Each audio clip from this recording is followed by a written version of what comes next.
Merci Monsieur le Président, Madame la Vice-présidente. Je vais faire quelques commentaires et deux critiques constructives ou deux remarques sur cette annexe.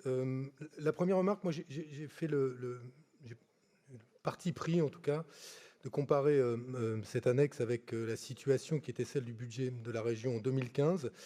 Indiscutablement sur l'investissement, c'est mieux. Et sensiblement mieux. Ça reste quand même moins bien qu'en 2015, même en intégrant l'augmentation à ce budget en matière de fonctionnement.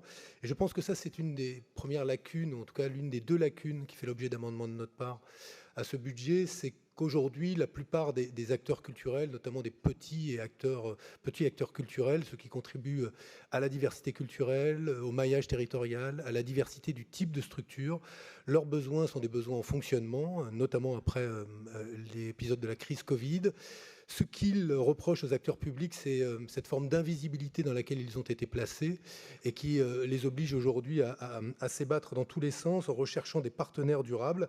Et je voudrais insister là-dessus. Il y a beaucoup qui est fait en investissement en direction de ce que je considère être des acteurs dominants du secteur culturel et pas assez à l'égard des petits acteurs. Et je voudrais en tout cas vous suggérer de vous pencher sur les recommandations de l'Union fédérale d'intervention des structures culturelles que vous devez connaître, l'UFISC, qui propose à la région de s'inscrire dans des conventions d'objectifs qui soient co-construites entre porteurs de projets et collectivités, notamment dans le cadre de la mise en œuvre des appels d'offres et des marchés publics, parce qu'on sait, vous et moi, que dans le cadre de ces appels d'offres, les plus gros s'en sortent beaucoup mieux.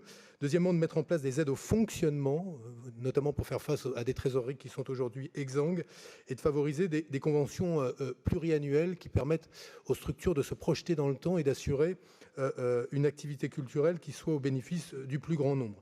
Ça, c'est la première remarque que je voulais faire et je trouve qu'elle manque en tout cas de cette ambition.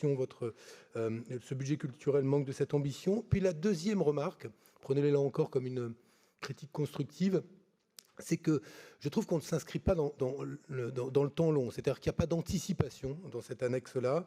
Et sans doute avez-vous pris connaissance, Madame la Vice-présidente, du rapport qui vient d'être rendu public du SWIFT Project, qui propose la manière de décarboner l'industrie culturelle, considérant que ce secteur est un peu mis à part des réflexions sur la question de la transition écologique. Et ce temps long suppose que les collectivités locales jouent leur rôle, parce que c'est à elles de piloter cette transition-là. 4 propositions sont faites et sur lesquelles j'aimerais avoir votre sentiment. D'une part, pour relocaliser les activités.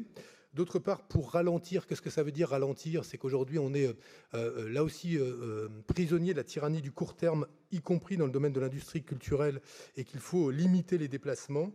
Diminuer les échelles, cesser de financer des gros événements à grosses échelles, très consommateurs d'énergie, pour redécouvrir les mérites et l'intérêt des petits événements, c'est-à-dire de l'activité culturelle diffuse qui existe en Île-de-France et qui a besoin de votre soutien.